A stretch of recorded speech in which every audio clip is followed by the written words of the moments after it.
पहाड़ की खबरों में सबसे पहले आपको बताते हैं देहरादून की खबर, जहां पर आज दिल्ली के दौरे से सीएम धामी देहरादून लौटेंगे। आने के बाद यहां पर मुख्यमंत्री पुष्कर सिंह धामी कृषि विभाग की समीक्षा करने जा रहे हैं।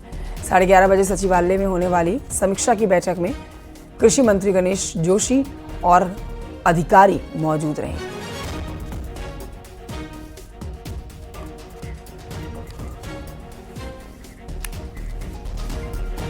उधर बुधवार को दिल्ली से सीएम हेल्पलाइन 1905 की सीएम पुष्कर सिंह धामी ने समीक्षा बैठक ली है और दिल्ली से ही सीएम धामी ने वर्चुअली इस बैठक को किया है।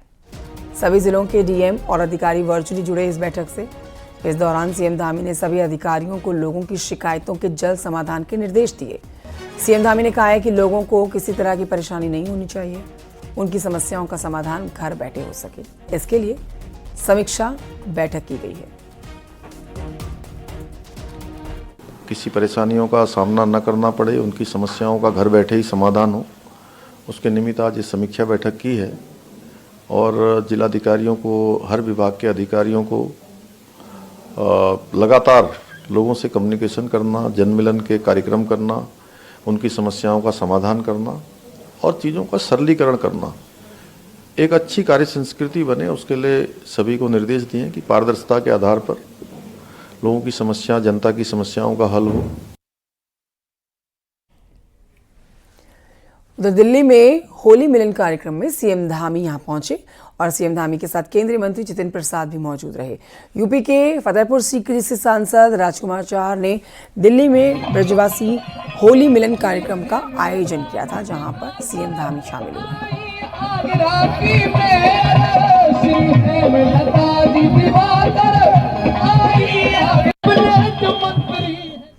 उधर बुधवार को गढ़वाल से सांसद अनिल बलूनी ने दिल्ली में सीएम पुष्कर सिंह धामी से मुलाकात की। दिल्ली के उत्तराखंड भवन में ये मुलाकात हुई और इस दौरान उत्तराखंड के कई मुद्दों पर चर्चा की गई।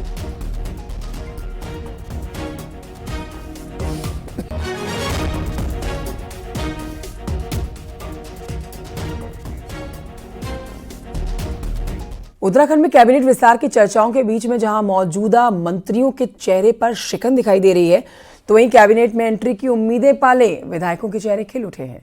नतीजा, विधायकों की अपने जिलों से देहरादून और दिल्ली तक अब दौड़भाग शुरू हो गई है। देखिए रिपोर्ट।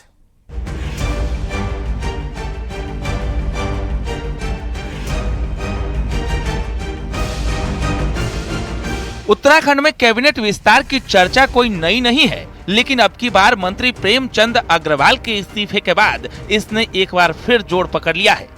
नतीजा, जिलों से विधायक देहरादून पहुंचने शुरू हो गए तो देहरादून से ज्यादा दिल्ली में विधायकों का जमावड़ा देखा जा रहा है। सबकी नजर कैबिनेट की खाली पड़ी 5 सीटों पर है। देहरादून में भी विधायक हॉस्टल से लेकर बीजेपी ऑफिस और सीएम आवास तक विधायकों का मूवमेंट लगा हुआ है। कैबिनेट विस्तार हो ही रहा है, जैसे कि प्रदेश जी ने कहा कि जल्दी में होने वाला है, ऐसा समाचार के माध्यम से मिला, तो होने वाला है। इसमें क्या है, एक विधायक के तौर पे आपको भी उम्मीद हो? देखिए, पार्टी है, पार्टी के हम एक सिपाही हैं, एक कार्यकर्ता के रूप में काम करना है, चाहे वो किसी भी रूप में। देखिए, जहाँ तक दावेदारी का प्रश्न है, अपनी तरफ से मैंने कोई दावेदारी पेश नहीं की है।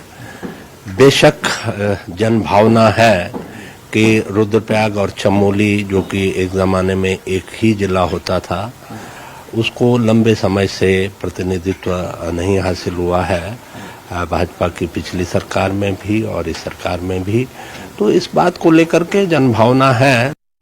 बीजेपी दफ्तर में भी खासी हलचल है। पूर्व सांसद एवं दायित्वधारी बलराज पासी का कहना है कि विधायकों का मिलना जुलना लगा रहता है। सामान्य सी बात है, जो राजनीतिक कार्यकर्ता हैं उनका आना जाना अपने अपने हिसाब से होता ही है। माननीय मुख्यमंत्री जी दिल्ली गए हैं तो वहाँ कुछ समारोह में शामिल होने गए हैं, तो ये तो प्रक्रियाएं सामान्य है। इस पर अपने अपने अंदाज से अपने अपने लोग जो है कयास जो है लगाते रहते हैं, यही राजनीति है। मंत्री बनने के लिए हर विधायक के अपने अपने तर्क हैं। कोई सीनियर है तो कोई उस जिले से है जहां से मौजूदा कैबिनेट में कोई भी मंत्री नहीं है। बहरहाल मुख्यमंत्री पुष्कर सिंह धामी बीजेपी प्रदेश अध्यक्ष दिल्ली में हैं। माना जा रहा है कि दोनों नेता कैबिनेट विस्तार को लेकर केंद्रीय नेतृत्व से बातचीत कर सकते हैं। न्यूज 18 के लिए देहरादून से सुनील नवप्रभात की रिपोर्ट।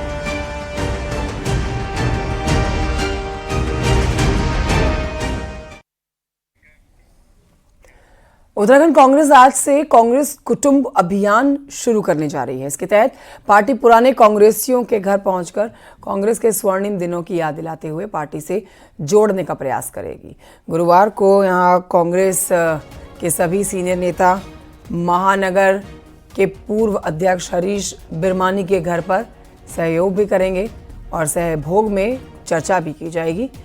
फिर से कांग्रेस कुटुंब अभियान की शुरुआत की जाएगी। इससे पहले 2:30 बजे से कांग्रेस भवन में सीनियर कांग्रेस के नेताओं और पार्टी विधायकों की मीटिंग होगी।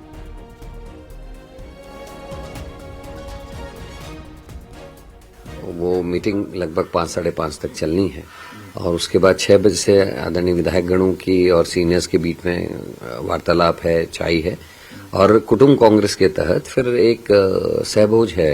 आदरणीय हरीश बिरमानी जी जो हमारे पूर्व महानगर अध्यक्ष हैं, उनके आवास पे ये जो 35-36 लोग करीब ये होंगे, इन लोगों की एक सहभोज वहाँ कार्यक्रम है जो कांग्रेस एक कुटुंब नाम का जो कार्यक्रम चालू हो रहा है उसका पहला भाग होगा।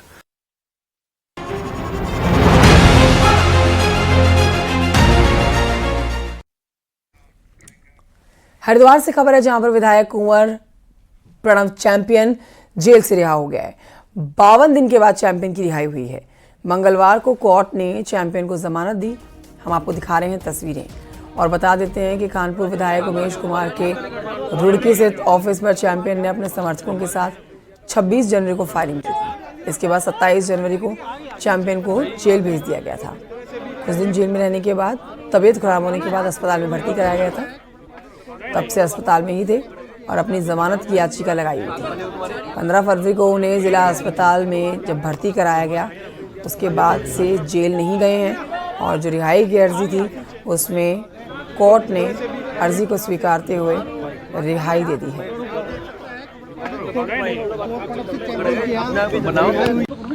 साफ साफ कहना चाहूंगा कि भारत के संविधान में न्यायपालिका में मुझे पूरी आस्था है। मैं बहुत आभारी न्यायपालिका का हूं कि मुझे इंसाफ दिया, सच्चाई की विजय हुई है। बहुत बहुत आभार आप सबका। चैंपियन की रिहाई के दौरान नियमों की धज्जियां भी उड़ी हैं। चैंपियन के समर्थक हूटर बजाते हुए निकले हैं। आपको बता देते हैं कि कल चैंपियन को जेल से रिहा किया गया है। 52 दिन के बाद चैंपियन रिहा हुए, लेकिन किस तरह से हूटरबाजी हुई है और व्यवस्थाओं को यहाँ पर पूरी तरह से बाधित किया गया है। यातायात व्यवस्था पूरी तरह से चरमरा गई। जैसे यहाँ पर चैंपियन के समर्थकों का काफिला निकला, गाड़ियों में भरकर आए हुए चैंपियन के समर्थक जोर जोर से गाड़ी के हॉर्न बजाते हुए, मोटर बजाते हुए चैंपियन को जेल से लेकर गए हैं।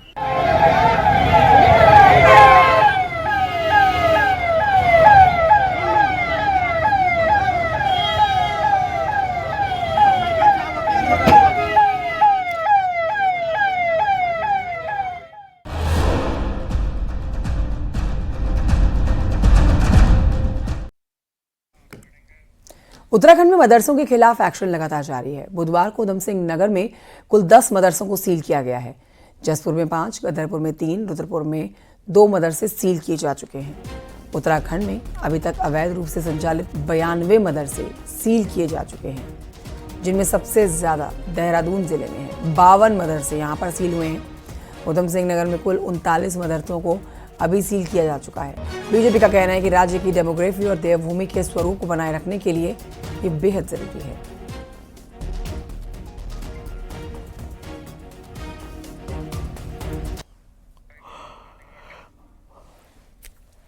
तो लगातार एक के बाद एक वो मदरसे सील हो रहे हैं जिनके पास पेपर नहीं है, जिनको नोटिस गया हुआ है कि अपने कानूनी पेपर दिखाएं, ज़मीन के पेपर दिखाएं और उसके बाद मदरसों के ऊपर कोई कार्रवाई नहीं होगी। लेकिन जिन मदरसों के पास दस्तावेज नहीं है उनके खिलाफ कार्रवाई की जा रही है और तुरंत मदरसों को सील कर दिया जा रहा है। इसी कड़ी में अब तक 10 और मदरसे कल जो सील हुए हैं, कुल 92 मदरसे प्रदेश भर में सील किए जा चुके हैं। मदरसा चलाना कोई गलत बात नहीं है, गैरकानूनी नहीं है, लेकिन उत्तराखंड सरकार से वो अनुमति लें और अपने कागज दाखिल करें, जमीन के कागज दाखिल करें, कहाँ वो चला रहे हैं लेकिन जो है अवैध तरीके से उत्तराखंड में तो कुछ नहीं चल पाएगा पुष्कर सिंह जी के रहते हुए। अवैध मदरसे प्रदेश के अंदर होंगे तो उसमें उसी तरह की गतिविधियां भी होंगी। तो निश्चित तौर पर ये जो भी मदरसे सील किए जा रहे हैं और या ध्वस्त किए जा रहे हैं, वो कार्रवाई जो है अनवरत जारी रहनी चाहिए। रुद्रप्रयाग की केदार घाटी के रुद्रपुर गांव पशु चराने की जमीन पर पिटकुल के पावर हाउस को बनाने का ग्रामीण विरोध कर रहे हैं। यहां आपको जानकारी दें कि इसको लेकर पिटकुल के अधिकारियों और ग्रामीणों के बीच में विवाद भी हुआ है। मंगलवार को भी विवाद हुआ है। विरोध प्रदर्शन करने पहुंचे हुए लोग पुलिस के साथ भिड़ जाते हैं और पिटकुल अधिकारियों को साथ भी धक्का मुक्की करते हैं। अब तस्वीरें आपको दिखा रहे हैं। यहाँ पुलिस को हल्का बल प्रयोग करना पड़ गया है माहौल को सामान्य करने के लिए। ग्रामीणों को पूरी केदार घाटी के लोगों का यहाँ पर समर्थन भी मिल रहा है। पिटकुल भी पीछे हटने को तैयार नहीं है। अब ये देखना बहुत जरूरी हो जाता है कि इस समस्या का हल कैसे निकलेगा।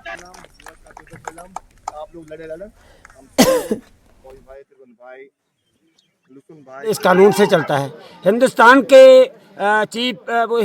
के सुप्रीम कोर्ट का एक आदेश है कि गांव में जो गौचर की जगह है, जो गौचर पनघट की जगह है, उस पर किसी तरह से अतिक्रमण न किया जाए, चाहे सरकार हो, चाहे कोई निजी व्यक्ति हो, चाहे गांव के लोग हैं। वो स्वतंत्र रूप से पशुओं के चरान चुगान के लिए छोड़ दी जाए। लेकिन ये सरकार, जन विरोधी सरकार, सिर्फ गौचर जहाँ गाँव के पशुओं का चरान चुगान की जगह है, वहाँ अधिग्रहण कर रही है। इस बात का हम दृढ़ता के साथ विरोध कर रहे हैं। उधर ऋषिकेश में मुनि की रेती में दलवाला क्षेत्र में वन विभाग ने रामलीला मैदान के गेट पर ताला जड़ दिया, जिससे नगर पालिका और वन विभाग में ठन गई है। नगर पालिका मुनि की रेती नीलम विलजवाड़ ने ये कहा है कि विगत सालों से इसका संचालन पालिका के द्वारा किया जा रहा है। अचानक से पालिका में सत्ता परिवर्तन के बाद इस तरह की अचानक से वन विभाग के द्वारा कार्रवाई समझ से परे है। वन विभाग का कहना है इस पर कि ये कार्रवाई उच्च अधिकारियों के निर्देश पर की गई है। जो भी वहाँ पे रसीद काटी जाती थी शादी और धार्मिक अनुष्ठानों की, जिसकी भी, वो हमारे पास लगभग 71,200 के लगभग हमारे पास आई है नगर पालिका परिषद को, और उसमें जो नगर पालिका ने इन्वेस्ट किया है वो 19,51,000 के समथिंग किया गया। नैनीताल से खबर, जहां पर बिल जमा नहीं करने वाले बकायेदारों पर कार्रवाई शुरू कर दी गई है। बिल नहीं जमा करने पर ऊर्जा विभाग ने नैनीताल शहर की स्ट्रीट लाइटों के कनेक्शंस को काट दिया है। सरकारी विभागों को भी नोटिस दिया गया है। इसके साथ ही जल संस्थान ने भी बकायेदारों पर शिकंजा कसना शुरू कर दिया है। अब तक कुल 24 करोड़ से में सिर्फ आधा ही जमा हो चुका है। सरकारी विभाग बिल जमा करने वाले लोगों की जो आनाकानी है उसको नोटिस कर रही है, क्योंकि कई लोग आनाकानी कर रहे हैं। हालांकि इन बकायेदारों को भी जल संस्थान ने नोटिस जारी कर दिया और बिल जमा नहीं करने पर कनेक्शन काटने की अंतिम चेतावनी दे डाली है। नैनीताल शाखा अंतर्गत 24 करोड़ का हमारा लक्ष्य है, जिसमें वर्तमान में 13 करोड़ की वसूली हो चुकी है और 11 करोड़ पे शेष अभी बाकी है, जिसमें से 11 करोड़ का मार्च तक हमें लक्ष्य की प्राप्ति करनी है, जिसमें से 50 लोग की हमने आरसी काट चुके हैं वर्तमान तक और 629 लोग को हमने नोटिस भेजा हुआ है अभी तक। और मेरा विशेष अपील है गवर्नमेंट विभागों से, गवर्नमेंट का हमारा 6 करोड़ का अभी अवशेष बचा हुआ है, जिसको अगर वो ससमय जमा कर देंगे तो हमारी लक्ष्य की प्राप्ति हो जाएगी।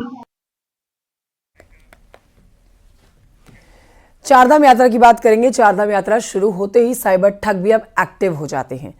खासकर केदारनाथ यात्रा के दौरान हेली टिकट बुकिंग के नाम पर फर्जीवाड़ा होता है। साइबर ठग जो हैं वो श्रद्धालुओं को ठगते हैं, लेकिन इस बार एसटीएफ ने ठगों की नकेल कसने की खास रणनीति बनाई है। रिपोर्ट देखिए।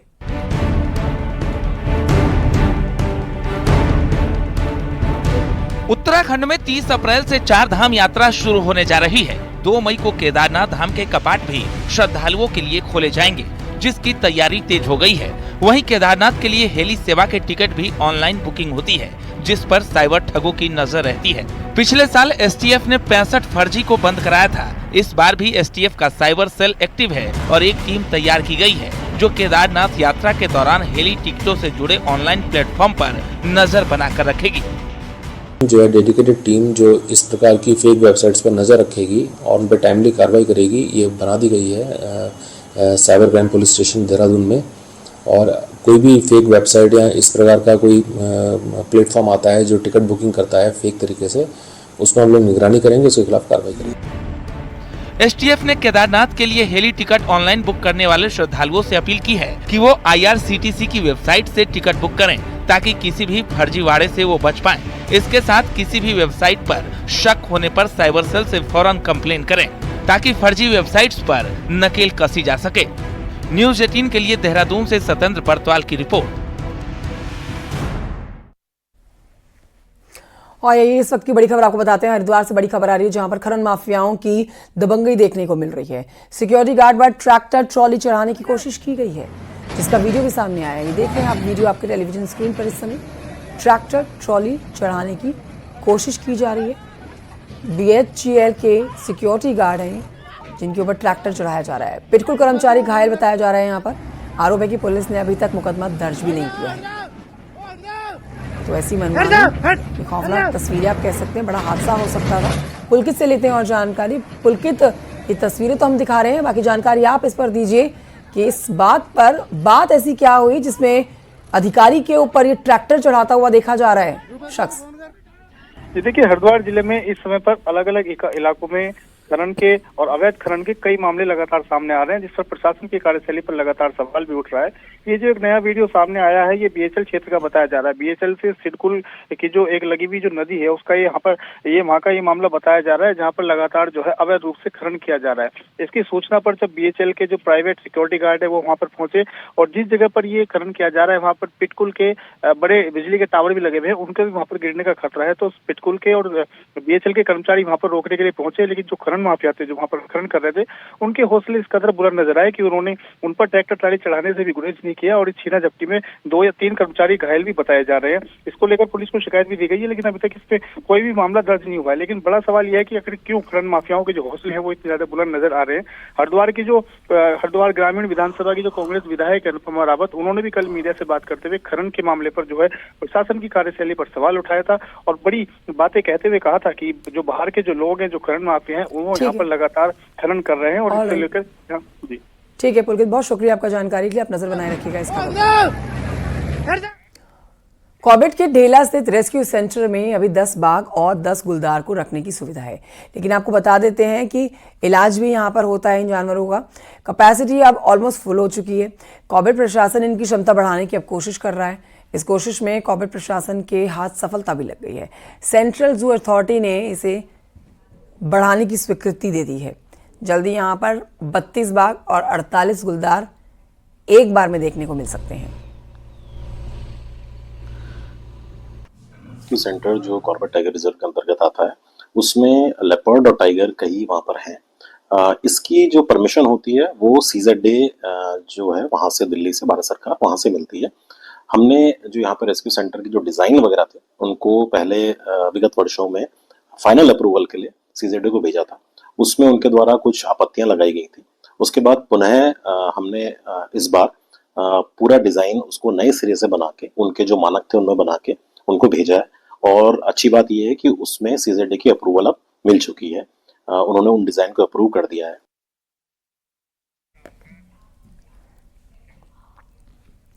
आज विश्व गोरैया दिवस है और दुनिया भर में जो कम होती गोरैया की आबादी है उसको देखते हुए इनके संरक्षण के लिए आज का दिन मनाया जाता है। रिंगुड़ा स्थित वाइल्ड लाइफ आर्ट गैलरी ने इस संबंध में स्कूली बच्चों को जागरूक करने के लिए कार्यक्रम किया। बच्चों को बर्ड वॉचिंग कराई गई। इन्होंने विभिन्न पक्षियों का अवलोकन किया, उनके बारे में जानकारी इकट्ठा की। बहुत सी चिड़ियाएं देखी और हमने आज मतलब तरह की चिड़िया देखी, उनके बारे में जाना और उनकी रहने का तरीका, उनके रहने का स्टाइल और खाने का तरीका, उनके उड़ने का तरीका, उनके डिफरेंट कलर्स और सब चीज देखे। We have observed a lot of things in nature today. We know that Corbett is a homeland, but we never explored it that much. We should know we should have more knowledge about the home we live in. आज गौरैया दिवस है और पूरे संपूर्ण विश्व में गौरैया दिवस मनाया जाता है, तो उसी को सेलिब्रेट करने के लिए आज हम यहाँ वाइल्ड गैलरी में इकट्ठे हुए हैं और हमारे साथ अलग अलग स्कूल के बच्चे यहाँ आए हैं सीखने के लिए। बद्रीनाथ धाम में चारों तरफ केवल बर्फ ही बर्फ आपको दिखाई देगी। हम आपको दिखाते हैं तस्वीरें जहां आप देखेंगे इस समय क्या हाल है, किस तरह की तस्वीरें निकलकर सामने आई है। ये देखिए, बर्फ जहां तक आपकी नजर जाएगी आपको नजर आएगी। बद्रीनाथ हाईवे ग्लेशियर को काट कर यहाँ पर रास्ता साफ किया जा रहा है। सड़क पर बड़े बड़े ग्लेशियर के टुकड़े पड़े हुए हैं, मोटी बर्फ की चादर है।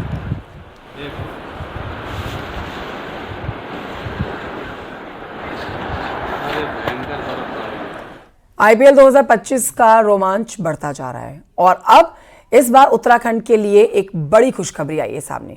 प्रदेश के 6 होनहार क्रिकेटरों को आईपीएल में खेलने का मौका मिला है। ये युवा खिलाड़ी अब देश के सबसे बड़े क्रिकेट मंच पर अपनी प्रतिभा का प्रदर्शन करेंगे।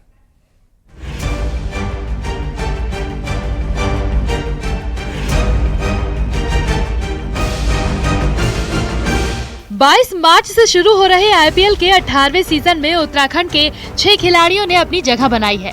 इनमें भारतीय टीम के स्टार विकेटकीपर बल्लेबाज ऋषभ पंत के अलावा आकाश माधवन, स्वप्निल, युवराज चौधरी, अनुज रावत और आर्यन जुयाल शामिल हैं, जिसमें 3 खिलाड़ी उत्तराखंड क्रिकेट एसोसिएशन से चिन्हित होकर आईपीएल में पहुंचे हैं। ये पहला मौका है जब उत्तराखंड के इतने खिलाड़ी एक साथ इस प्रतिष्ठित लीग का हिस्सा बने हैं। इसका चालू हो रहा है 22 से। इसमें हमारे 3 प्लेयर्स हैं और कई तो 1-2 तो नेट बॉलर्स भी गए हुए हैं, तो अच्छा स्कोप मिला। और जो हम नेक्स्ट अपना यूपीएल कराएंगे, इसको और बेहतर करेंगे, टीमें बढ़ाएंगे अपने, ताकि और अपॉर्चुनिटी मिल सके। क्योंकि फर्स्ट टाइम था तो हमने लिमिटेड लेके चला था। उत्तराखंड भी छोटा राज्य है और नया नया चालू हुआ तो उतने प्लेयर्स भी नहीं थे हमारे पास। इन खिलाड़ियों के परिवार और कोचों के लिए ये गर्व का पल है।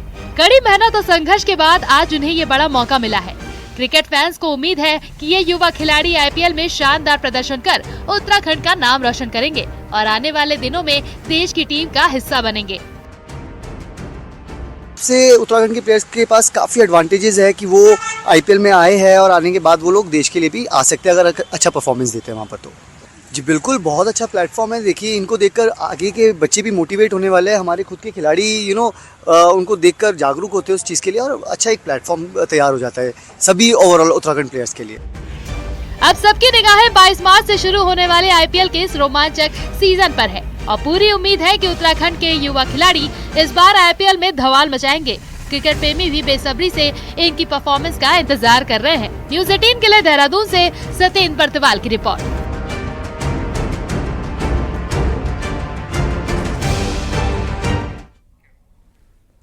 आने वाले टूरिज्म सीजन के मद्देनजर बुधवार को मसूरी में एसडीएम ने अलग अलग विभागों के अधिकारियों के साथ मीटिंग ली है और सड़कों का हाल जाना है।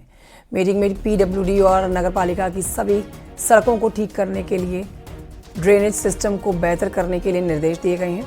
साथ ही टैक्सियों को लेकर भी बात की गई है। एसडीएम का कहना है कि पर्यटन सीजन में किसी को भी दिक्कत ना हो, इसके लिए काम किया जा रहा है।